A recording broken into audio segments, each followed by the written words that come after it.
nongeye nguhaye ikaze udukurikiye muri aka kanya. Ni iby'agaciro gakomeye kuba mudukurikira.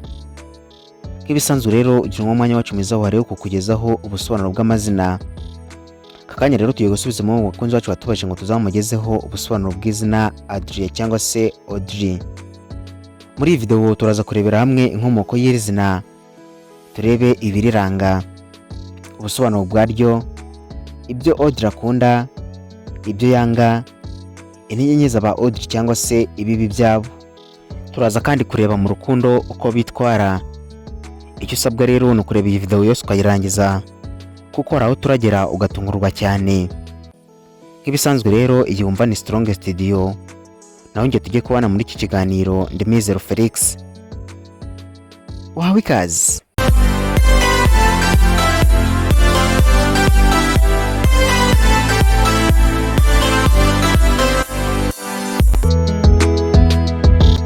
Izina Audrey rikomoka ku rurimi rw'icyongereza cya kera Old English, ryaturutse ku ijambo Epio risobanura icyubahiro cyiza cyangwa umuntu w'icyubahiro n'imbaraga. Ni izina ryamamaye cyane mu bihugu by'i Burayi no muri Amerika, ariko ubu risigaye rikoreshwa henshi ku isi. Dore rero ibisobanuro nyamukuru by'izina Audrey. Audrey risobanura umuntu wiyubaha, ufite agaciro kandi uharanira icyiza. Ni izina rifitanye isano n'abantu bafite umutima ukomeye, batekereza kure kandi bifuza kuba icyitegererezo ku bandi. Rero bimwe mu biranga Audrey. Abantu benshi bitwa ba Audrey bakunze kurangwa n'ubwenge no gutekereza cyane mbere yo gufata icyemezo. Bakunze kuba inyangamugayo no gukunda ukuri, kandi bakunze kugira umutima woroshye ariko ufite imbaraga. Bakunze kandi kwihagararaho no kutemera gusuzugurwa, kandi bakunda gutera abandi imbaraga no kubagira inama. Dore rero ibyo Audrey akunda. Akunda amahoro n'ubuzima butuje, abantu bavuga ukuri, akazi gafite intego n'icyerekezo cyiza. Akunda kandi gufasha abandi no kubagira inama, kandi agakunda ubwiza, ubuhanzi n'ibintu biteguye neza. Dore rero ibyo Audrey yanga.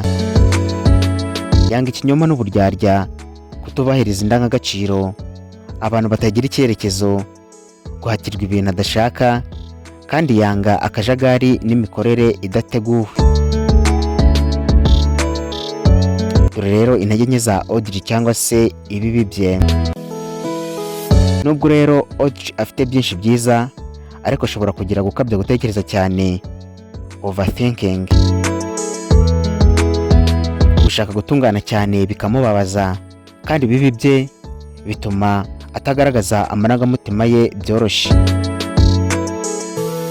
Dore rero Audrey mu rukundo uko yitwara. Mu rukundo Audrey ni umuntu wizerwa kandi uharanira umubano mwiza kandi urambye. Akunda urukundo rushingiye ku cyubahiro n'ukuri, kandi ntakunda gukinisha amarangamutima y'abandi. Afungura umutima gahoro gahoro, ariko iyo akunze abakunze by'ukuri.